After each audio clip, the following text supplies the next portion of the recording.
The other day I began telling you about how I knew the spirit world exists, that life does not end when your body gives up the ghost. Your body goes in the grave. That's not the end.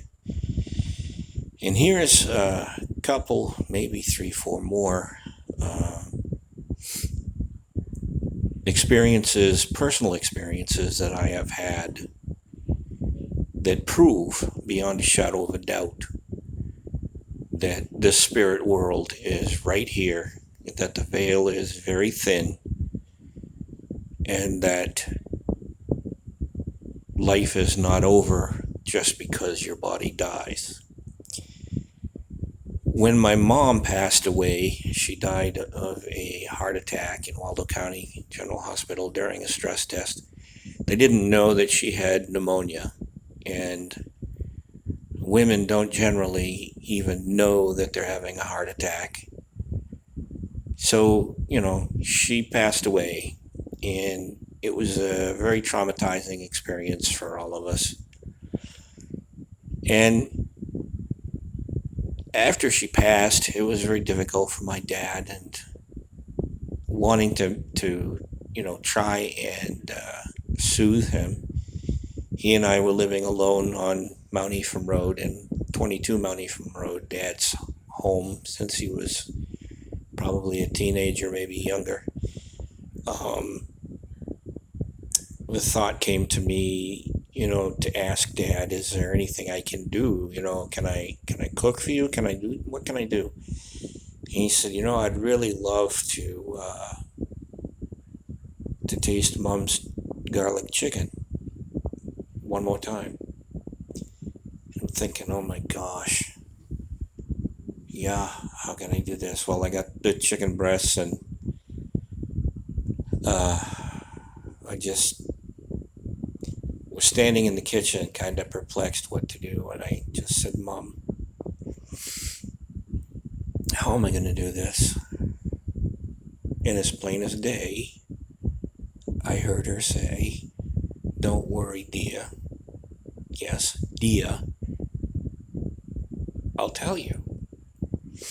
So, I'd never cooked garlic chicken before, but I used olive oil in a frying pan, put it on the gas burner. When it began to, warm, I put the chicken breasts, boneless chicken breasts, in the oil, and she said, now, take the garlic powder. Yeah, her trick. So I did exactly as she said, and cooked the coating, basically turned golden brown and crisp. And when Dad sampled it, he looked at me and he said, this is just like your mother makes. Well, I heard my mother's voice, just as plain as you hear mine right now, very clear. I haven't seen her, haven't heard her since, but I know that was her in our kitchen on Mount Ephraim Road. Now, another experience that I had was when my best friend, my buddy, my writing partner, Brian K. Pusillo, passed away. He had what was called, it's a third world cancer, very, very rare in the United States. It was, what was it called? Basically, it was hepatitis cyclical carcinoma, which was a cancer of the liver. And by the time they had diagnosed it, he was pretty much gone. There was nothing they could do. And in being with Brian, hanging out with Brian for his last month, I think it was December, and by February the following year he was gone. um, his parents asked if I would say a few words at his memorial service. It was held in the, I want to say, Coombs funeral home in Belfast on Church Street.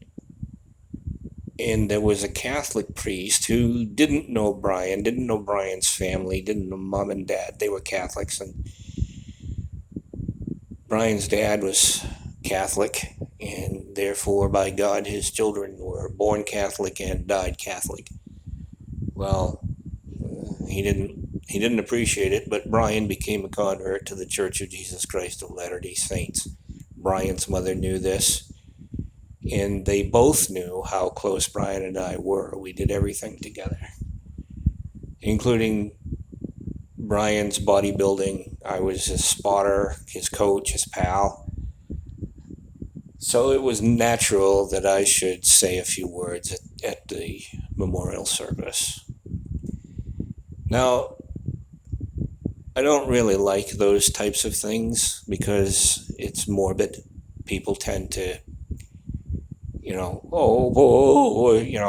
and it shouldn't be that ever. It should be rejoicing because, first off, they're not gone. Their body died. That's it. So we're gathering, very small group. Mike Groton was there, and I don't know, maybe half a dozen people that he had worked with, and his mom, dad, and this priest from Ellsworth. And the priest, bless his heart, he tried. He wasn't good for nothing. He couldn't even conduct music. The hymn that he tried to get everybody to sing, no one knew. There were no hymn books, so it was kind of, lost. When it came for my opportunity to get up there, I looked around, and as I looked at the coffin, it was closed, but it was surrounded, just completely engulfed in beautiful bouquets. I looked over, and true to form, there was Brian's face sticking out through, playing peekaboo in the bouquets. And that kind of made me chuckle. And I was thinking, that's typical Brian. When we were gathering in the early onset, Randy Moulton, which Brian had a wicked crush on. We worked with her at McDonald's, and she appeared in a few of the films that Brian and I had made. Gilligan's Island Revisited, unfortunately, and that kind of thing. Just silly little projects. He really liked Randy. And when I saw Randy come through the door, it was kind of a shock to her parents because they didn't like her. They thought she was a gold digger. Brian never had any gold, so screw that idea. But anyway, I looked up, and there was Brian in a red Speedo doing his best crab pose, trying to impress Randy. And it made me chuckle too, because that was so Brian, It wasn't, the transparent, ghostly, wispy smoke image. It was actually Brian. I could almost reach out and touch him. He looked that real. And that was just one more of the blessings of knowing that the spirits who depart from our physical bodies are still here with us. They're practically within arm's reach, and they're keeping an eye. They're watching. They're listening. And chances are they're laughing and enjoying, fellowshipping, communing. And the final story that I have, again, is my dad. After he passed, I was living on Mount Eva Road with my wife and children. I had a job in Bangor working in radio. I was the doc that rocks, and I was also the producer for the morning talk show on WVOM, the voice of Maine, with Leo Jonathan and Charlie Horn. So I had to commute, and every morning I would leave the house sometime around 4:30, 5 o'clock, and I don't know, at least once a week after Dad had passed away, I would get to the town of Winterport, where I think it's 139 or 131 turns north. Somewhere between there and the village, central village of Winterport, I would look over and my dad would be in the car riding shotgun. He never said a word, never gestured hello, but he was there. He was my companion. And he would ride with me until we got to the village of Hamden.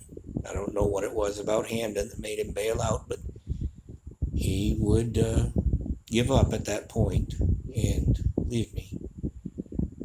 And I will tell you, my friends, what rapture it was